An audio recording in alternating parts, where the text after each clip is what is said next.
5 tahun ke depan.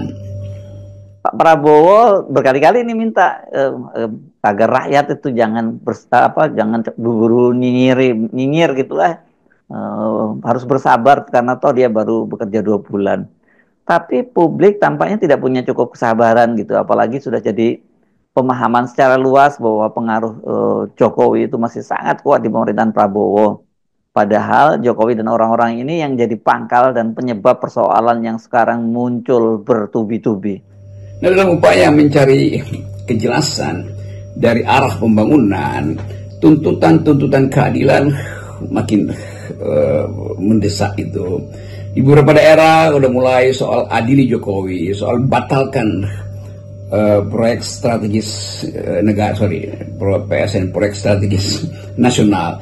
Jadi ada gairah baru untuk menuntut keadilan. Sementara Pak Prabowo sudah menjanjikan bahwa akan memberantas korupsi, sudah menjanjikan bahwa perekonomian harus ditumbuhkan berdasarkan kesejahteraan rakyat. Jadi semua hal yang ada di depan mata kita itu akhirnya berujung pada pertanyaan, apakah kabinet Pak Prabowo yang dibentuk tiga bulan lalu itu betul-betul efektif untuk menjalankan modeling baru dalam pikiran Pak Prabowo tentang kerakyatan, pemberantasan korupsi, pembatalan proyek-proyek konsumtif yang dibuat oleh Jokowi terutama PSN. Kan itu yang lagi ditunggu kan.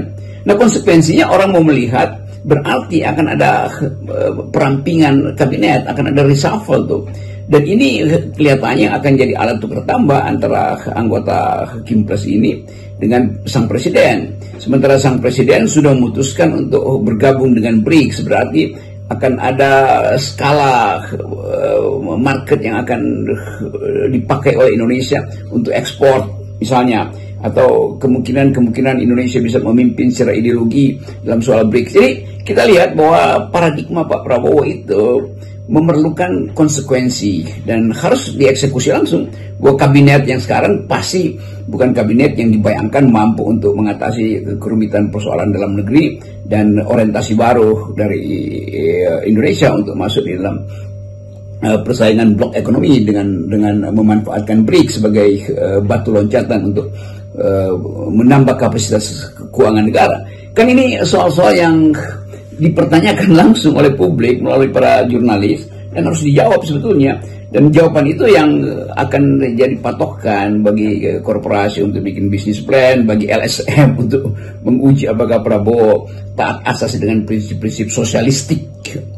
Saya belum menyebut sosialisme, tapi sosialistik atau pro kerakyatan yang dia ucapkan tuh. Jadi conditioning di hari-hari pertama 2025 akan menentukan semester depan itu kondisi ekonomi seperti apa, kapasitas politik untuk menahan konflik di dalam rejim sendiri seperti apa yang akan diucapkan oleh Pak Prabowo di dalam upaya untuk menerangkan bahwa diperlukan pemangkasan anggaran, diperlukan penghematan, tapi sekaligus dengan sendirinya diperlukan perampingan kabinet.